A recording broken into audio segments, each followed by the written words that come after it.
단정하게 정장을 입고 수줍게 웃는 연애는 이제 끝났습니다. 첫 만남에 주먹이 오가는 무법지대가 열렸습니다. 전직 야쿠자가 수뇌보를 말하는 이 기이한 풍경을 보세요. 일본 열도는 왜 이 무법지대에 열광하고 있을까요? 이건 마치 유기농 샐러드 대신 불량식품을 택한 꼴입니다. 자극적인 맛에 뇌가 완전히 점령당한 상태죠. 과거 우리는 테라스 하우스의 잔잔함에 설렜습니다. 하지만 지금 그 자리는 피 튀기는 싸움판이 되었습니다. 넷플릭스 재편의 신작 불량 연애가 그 주인공입니다. 공개 직후 일본 사회를 발칵 뒤집어 놓았습니다. 공개 단 14일 만에 시즌2 제작이 확정되었습니다. 통상 6개월이 걸리던 결정을 단 2주 만에 끝낸 겁니다. 이 속도는 단순한 인기가 아닙니다. 기존 상식을 파괴하는 도파민 혁명이 시작되었다는 강력한 신호입니다. 왜 사람들은 달콤한 로맨스 대신 주먹질에 환호할까요? 우리의 뇌구조가 근본적으로 바뀌고 있다는 증거입니다. 이건 단순한 예능 프로그램의 성공이 아닙니다. 자극에 중독된 현대사회의 병리적 증상을 보여줍니다. 도대체 이 프로그램에 무엇이 우리를 홀린 걸까요? 그 비밀은 바로 치밀하게 설계된 패스트푸드 전략에 있습니다. 먼저 압도적인 숫자를 확인해 볼 필요가 있습니다. 일본 내 시청 점유율이 무려 32%를 기록했습니다. 연애 리얼리티의 전설 테라스 하우스의 기록을 깼습니다. 그것도 가장 자극적이고 폭력적인 방식으로 말이죠.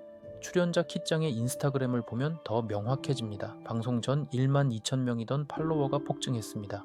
단 10일 만에 150만 명을 돌파했습니다. 무려 1만 2,500%라는 경이적인 상승률을 보인 겁니다.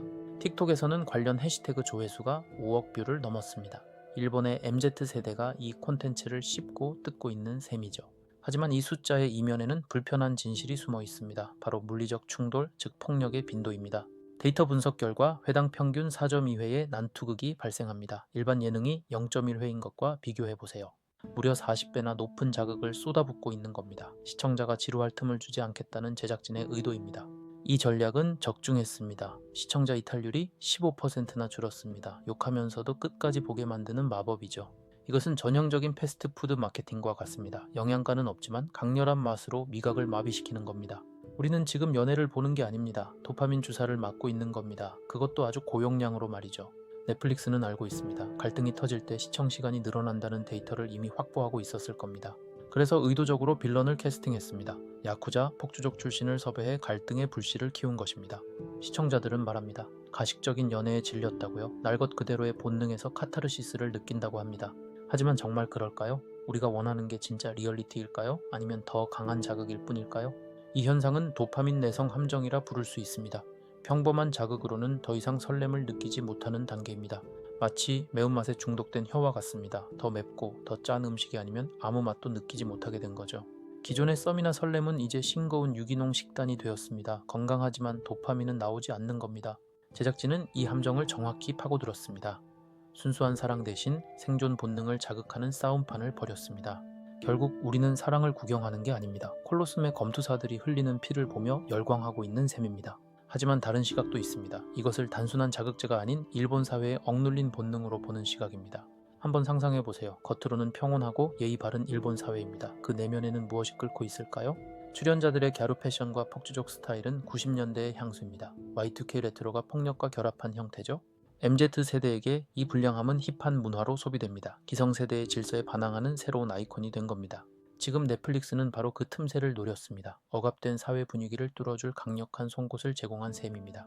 하지만 이 송곳은 양날의 검입니다. 시청률은 잡았지만 사회적 부작용이라는 청구서가 날아오고 있습니다.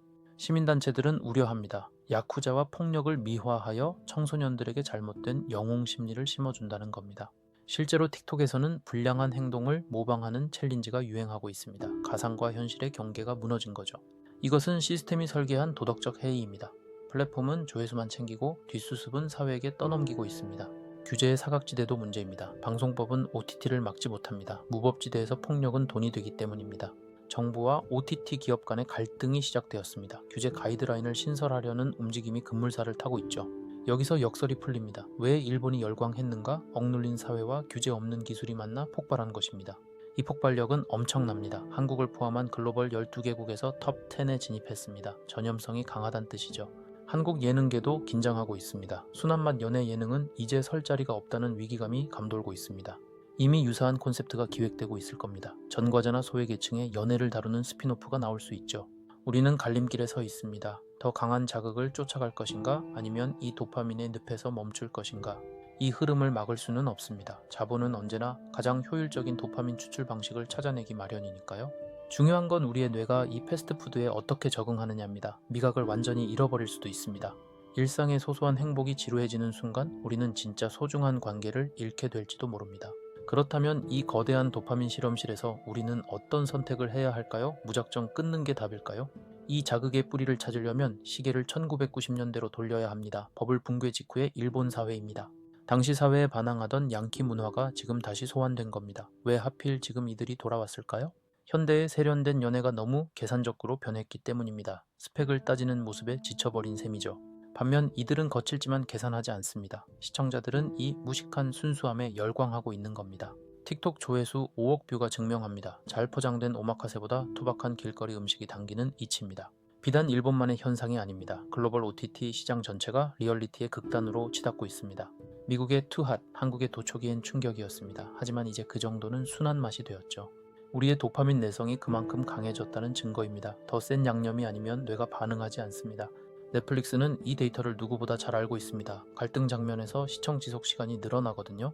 결국 불량 연애는 우연한 히트작이 아닙니다. 철저하게 계산된 도파민 공학의 산물인 셈입니다. 문제는 이 패스트푸드를 주식으로 착각할 때 발생합니다. 현실의 연애는 이렇게 자극적이지 않습니다. 방송에선 회당 평균 4.2회의 충돌이 일어납니다. 현실에서 이런 연애를 하면 경찰서에 가야 합니다. 하지만 뇌는 구분을 잘 못합니다. 일상의 잔잔한 대화가 지루하고 무의미하게 느껴지기 시작하죠. 실제로 일본 내 초식남 검색 빈도는 줄지 않고 있습니다. 현실 연애의 가성비가 나쁘다고 느끼는 겁니다. 미디어의 자극이 현실의 의욕을 꺾어버리는 대리만족의 함정입니다. 우리는 구경꾼으로 전락합니다. 이 거대한 실험실에서 우리는 선택해야 합니다. 계속 자극을 쫓을 것인가, 미각을 회복할 것인가.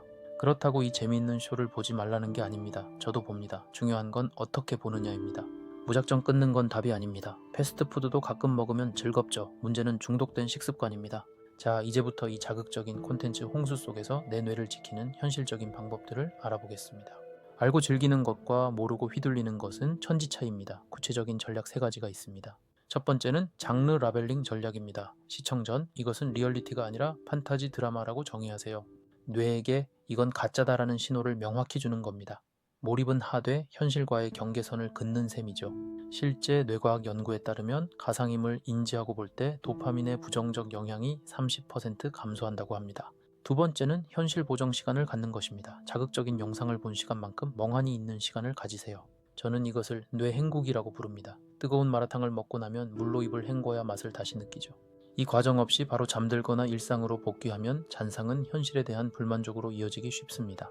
세 번째는 가성비의 함정을 직시하는 것입니다. 영상 속 사랑은 편집된 하이라이트일 뿐입니다. 지루한 23시간을 잘라내고 자극적인 1시간만 보여주는 겁니다. 현실은 그 지루한 24시간 속에 있습니다.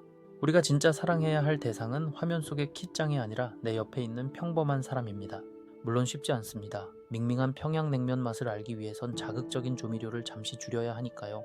하지만 기억해야 합니다. 도파민은 쾌락을 주지만 행복을 주지는 않습니다. 둘은 엄연히 다릅니다. 쾌락은 짧고 강렬하지만 행복은 은은하고 깁니다. 패스트푸드만으로는 건강한 몸을 만들 수 없습니다. 이 트레이드오프를 이해해야 합니다. 자극을 선택할 때마다 우리는 무언가에 조금씩 무뎌지고 있습니다. 결국 핵심은 주체성입니다. 알고 먹는 불량식품은 기호품이지만 모르고 먹으면 독이 됩니다. 플랫폼은 당신의 시간을 원합니다. 하지만 당신의 행복까지 책임져 주지는 않는다는 사실을 명심하세요. 우리는 불량 연애를 보며 웃고 떠들 수 있습니다. 단 그것이 내 현실을 침범하지 못하게 막아야 합니다. 화면을 끄면 다시 나의 진짜 인생이 시작됩니다. 조금 심심하더라도 그것이 진짜 내 이야기입니다.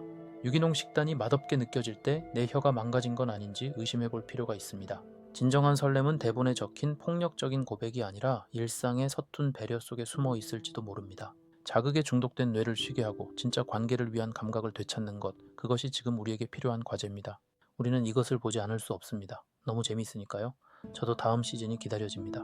하지만 이것이 가짜임을 명확히 알고 즐기는 것과 현실의 대체제로 삼는 것은 완전히 다릅니다. 화면 속의 불량한 사랑이 내 현실의 평온함을 해치지 않도록 현명한 관찰자가 되시길 바랍니다.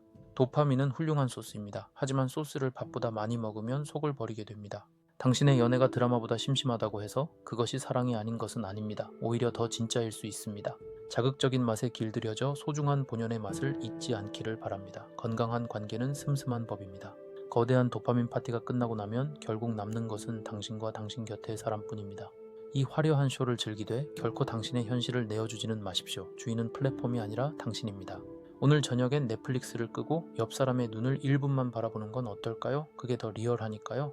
선택은 당신의 몫입니다. 부디 당신의 진짜 연애가 이 도파민 전쟁에서 살아남기를 바랍니다.